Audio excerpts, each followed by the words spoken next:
नमस्कार, मैं नीरू पुरी। नमस्कार, मैं अविनाश झा। आपका स्वागत है आज के सत्र में। आशा है आप घर में बिल्कुल कुशल पूर्वक होंगे।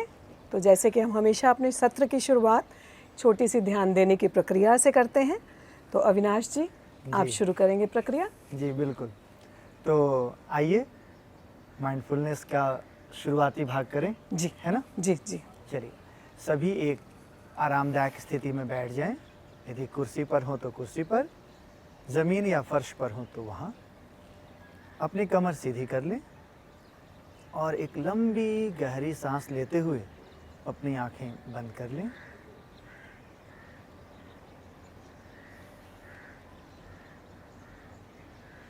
यदि आप आंखें बंद करने में असहज महसूस करते हों तो आंखें खुली रखते हुए नीचे की ओर देख सकते हैं।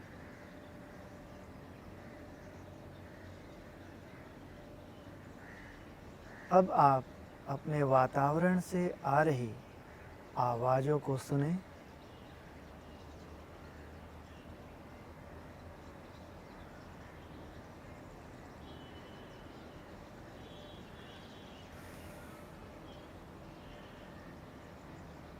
ध्यान दें कि कौन कौन सी आवाज़ें आ रही हैं, किस ओर से आ रही हैं,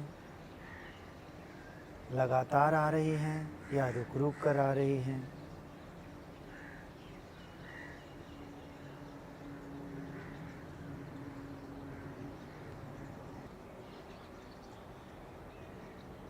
अब आप अपना ध्यान अपनी सांसों पर लेकर आएं।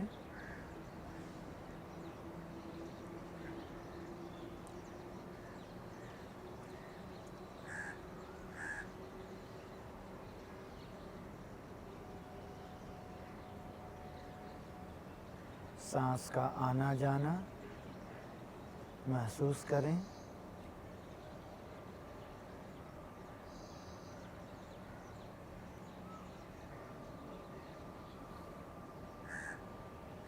ध्यान दें कि सांसें ठंडी हैं या गर्म, जल्दी जल्दी या धीरे धीरे।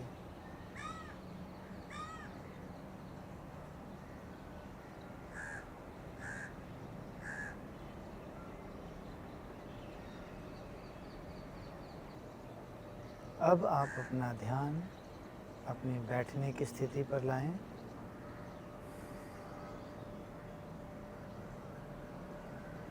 और जब सहज महसूस करें अपनी आंखें खोल लें।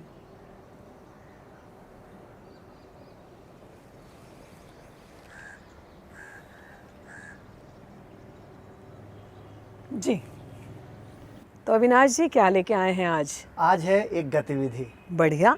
और गतिविधि है अगर न हो तो। ओह, और इस गतिविधि में करना बड़ा छोटा सा काम है। जितने भी परिवार के लोग हैं जी एक साथ बैठें और हो सके तो थोड़ी सी गोलाई में बैठ जाएं तो अच्छा रहेगा। गोलाई में बैठने का फायदा एक दूसरे को देख पाना। हाँ, एक दूसरे को देख पाएं, एक दूसरे को आमने सामने देखते हुए बात कर पाएं, है ना? साथ में एक बात और भी तो है, एक ही जगह पर कुछ बातें लिखी भी तो जानी है। ओह, ओके, इसलिए भी गोलाई में बैठने की जरूरत है। ठीक है। तो अब करना ये है, एक कॉपी और पेन ले लें, पेन ना हो तो पेंसिल ले लें, है ना? और ये भी ना हो तो स्लेट और चौक हो तो वो ले लें। तो अब करना क्या है, गोलाई में बैठें। आप में से एक व्यक्ति लिखने का काम ले ले, जिम्मेदारी ले ले, और सबसे पूछते चले जाएं कि उनके पसंद की चीज़ क्या है ना? आपके पसंद की चीज़ क्या है? कोई एक नाम बताइए। पेड़ पौधे। पेड़ पौधे, अच्छा।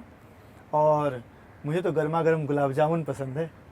ओह, तो जैसे कि उन्होंने पेड़ पौधे कहा, मैंने लिख दिया पेड़ पौधे, है ना?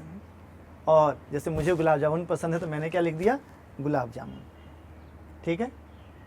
इसी तरह से जब यहाँ पर आपके घर में जितने भी लोग बैठे हों उतने लोगों से बातें पूछें। और बात एक से नहीं चलेगी, एक व्यक्ति को जितना कुछ भी पसंद है, आप 5, 10 जितने भी बताना चाहें, आप अपनी पसंद की चीज़ों को लिखवाते चले जाइए। जी।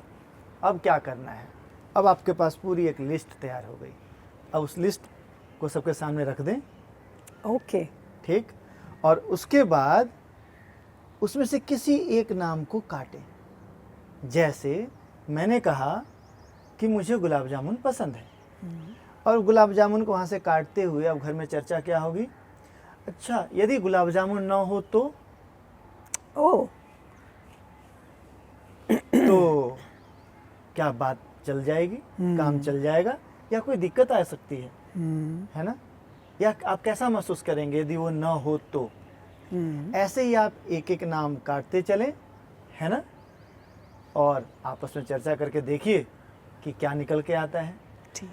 इसके बाद फिर हमें क्या करना है, आपस में फिर अगले इस मुद्दे पर विचार कीजिए कि इनमें से कौन सी 4 या 5 वस्तुएं आप सभी को ऐसा लगता है कि हमें जरूर चाहिए।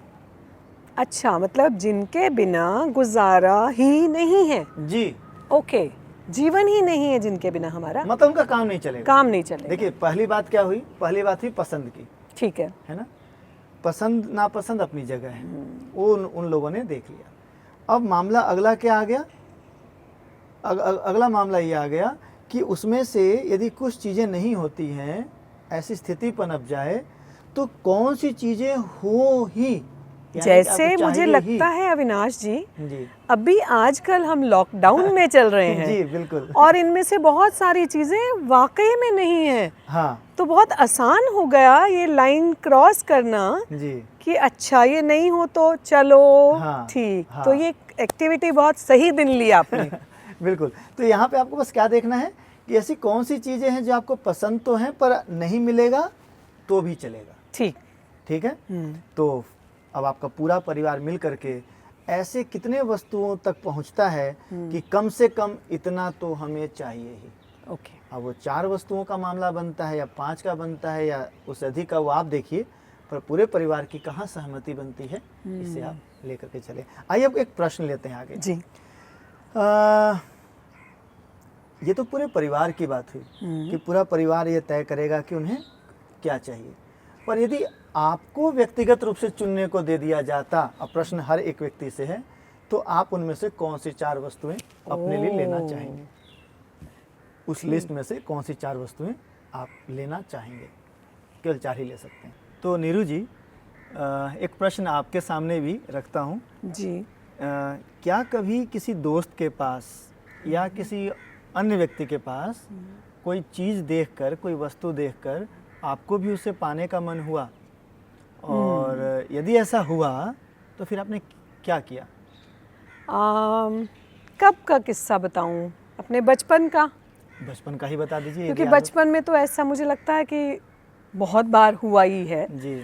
और मुझे ध्यान आता है कि मेरी मित्र एक संपन्न परिवार से थी जी।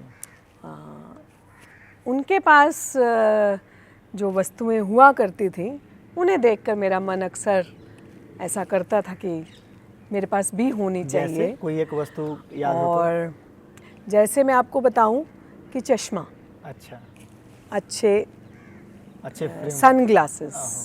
सनग्लासेस और मेरे पास तो नहीं थे सनग्लासेस और मेरा मन किया कि मेरे पास भी होने चाहिए, लेकिन परिस्थितियाँ ऐसी ही थी, बहुत अच्छी परिस्थितियाँ नहीं थी।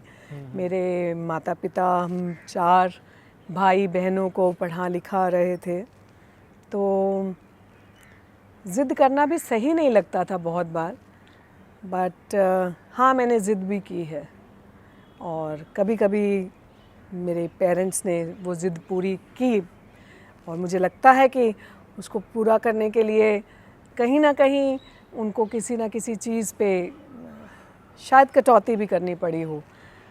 अब सोचती हूँ तो ऐसा लगता है कि हाँ कुछ कटौती तो शायद की होगी। जी। और अगर आप बड़े होने की बात करें, बड़े होने पर तो क्योंकि घर का जो बजट होता है ना वो आपके हाथ में होता है और आपको प्रायोरिटीज़ तो सेट करनी ही पड़ती हैं। मुझे लगता है उस समय आप प्रायोरिटीज़ के ऊपर चले जाते हैं, फिर आपको दूसरे के पास कोई चीज़ है उसको देखकर उतनी परेशानी नहीं होती है। हाँ, दूसरे के पास किसी चीज़ को देख के यदि परेशानी होती भी है तो आप उसके लिए आपको लगता है कि मैं कुछ ज़्यादा काम करूं, कुछ ऐसा करूं कि मैं वो भी पा सकूं, उसके लिए मैं कैसे साधन जुटाऊं, उस पे काम करने लगते हैं मुझे लगता है। हाँ, तो आप एक प्रश्न तो आपने जवाब दे दिया, दूसरा प्रश्न अभी तो बना का बना तो है। आपने पहले प्रश्न का जवाब कहाँ दिया, आप दूसरा मुझसे पूछने लग गए। कोई बात नहीं, आप दोनों जुड़े हुए प्रश्न हैं कि ओके। आपने क्या किया। जैसे आपको उसका चश्मा पसंद आ गया था, है ना, तो चश्मा पसंद आने के बाद आपने किया क्या? बताया, अपने माता पिता से जिद की लेने के लिए, बस उसके बाद जिद किया हाँ। और मना किया माँ बाप ने, लेकिन मैंने जब ज़्यादा जिद पकड़ी तो हाँ, उन्होंने लेकर के दिया मुझे वो चश्मा। अच्छा। और उस चश्मे को लगाकर मैं बहुत खुश भी हुई होंगी, बट वही बात है, तब तो खुश हो गई थी मैं। जी। बचपन तो बचपन होता है और मुझे लगता है कि इस तरह की शायद शिक्षा में भी इस तरह की बातें हो नहीं रही थी शायद। आज हमारे बच्चे इस तरह की बातें सुन रहे हैं, शायद समझ रहे हैं, तो शायद कुछ फ़र्क पड़े, लेकिन पता नहीं, आप बताएं। जी। ये गतिविधि आपने कराई है, कुछ तो पर्पज़ रहा होगा इसका। चलिए, तो इस पर्पस को आप खुद तलाशें, खुद ही समझने की कोशिश करें, इस चर्चा को लेकर के घर में बैठें, है ना, और उसके बाद देखिए चर्चा में क्या क्या निकल के आता है। बिल्कुल, है ना, बिल्कुल। खुल के चर्चा करें, अपनी यादों को जिए, है ना, तो बढ़ते हैं आगे।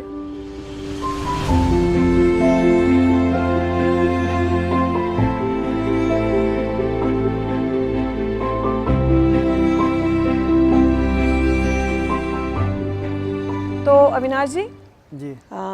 गतिविधि का समापन हाँ। और सेशन को भी समाप्त करते हैं अभी यहाँ पर।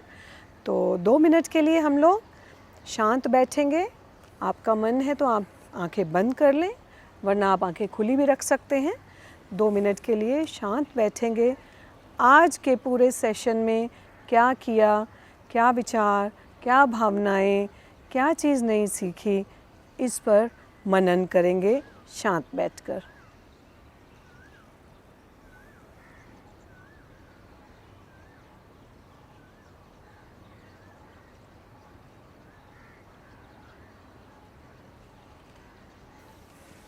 जी, तो फिर विदा लेने का समय आ गया है। बिल्कुल, तो फिर मुलाकात होगी, है ना, जी अगले सत्र में अगली कहानी या गतिविधि के साथ। जी यदि आप हमें कोई सुझाव देना चाहते हैं जी या कोई प्रश्न आपके मन में है, तो आप हमारे ट्विटर हैंडल हैप्पीनेस दिल्ली पर जाकर के या फिर फेसबुक पर इसी अकाउंट पर जाकर आप अपनी बात रख सकते हैं।